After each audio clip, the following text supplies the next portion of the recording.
Halo teman-teman, ikuti aku yuk mengenal siapa sih itu R.A. Kartini.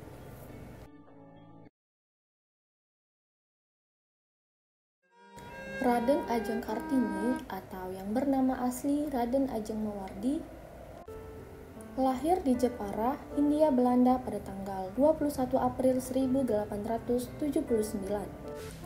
Kartini dilahirkan dari kalangan priai atau bangsawan. Kartini merupakan anak dari Raden Mas Adipati Aryo Sosroningrat, seorang pati yang diangkat menjadi Bupati Jepara. Kartini adalah anak kelima dari 11 bersaudara kandung dan tiri. Dari semua saudara sekandung, Kartini adalah anak perempuan tertua. Kakek dari Kartini yang bernama Pangeran Aryo Jodronegoro IV diangkat menjadi bupati dalam usia 25 tahun. Salah satu bupati pertama yang memberikan pendidikan barat kepada anak-anaknya. Sampai usia 12 tahun, Kartini diperbolehkan bersekolah di ELS, yaitu Sekolah Belanda. Tetapi setelah usia 12 tahun, ia harus tinggal di rumah karena akan dipingit. Sejak saat itu, Kartini mulai belajar sendiri dan menulis surat kepada temannya dari Belanda. Salah satunya adalah Rosa Abendanon yang banyak mendukungnya. Dari buku-buku, koran, dan majalah Eropa, Kartini tertarik kepada kemajuan berpikir perempuan Eropa. Timbul keinginannya untuk memajukan perempuan pribumi yang jauh tertinggal. Kartini pun kemudian beberapa kali mengirimkan tulisannya dan dimuat di surat kabar Belanda. Kartini tidak hanya semata-mata menulis tentang emansipasi wanita, tetapi juga masalah sosial. Kartini berjuang agar wanita mendapat kebebasan. Dia juga berjuang untuk otonomi wanita dan persamaan hukum sebagai bagian dari pergerakan yang lebih luas. Di balik perjuangannya yang hebat, Kartini memiliki kisah lain dalam masalah percintaannya.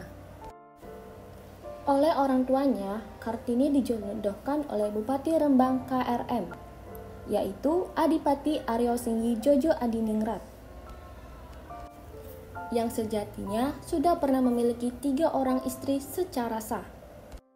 Kartini menikah pada tanggal 12 November 1903 dan menjadi istri keempat. Tapi takdir berkata lain, suami Kartini mendukung penuh perjuangannya.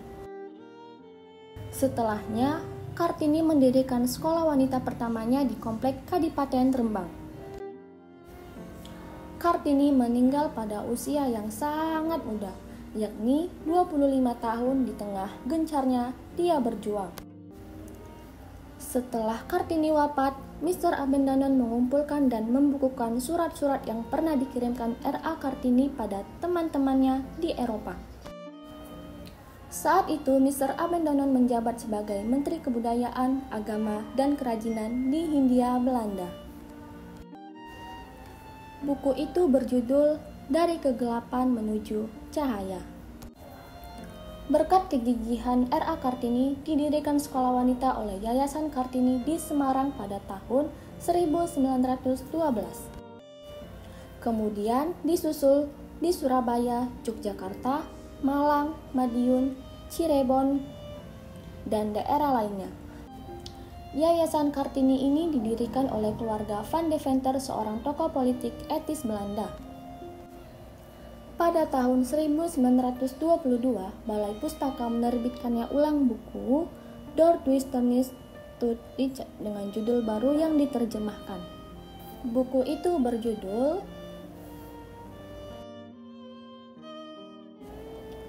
Habis Gelap Terbitlah Terang. Mungkin itu saja dari R.A. Kartini. Bye-bye teman-teman.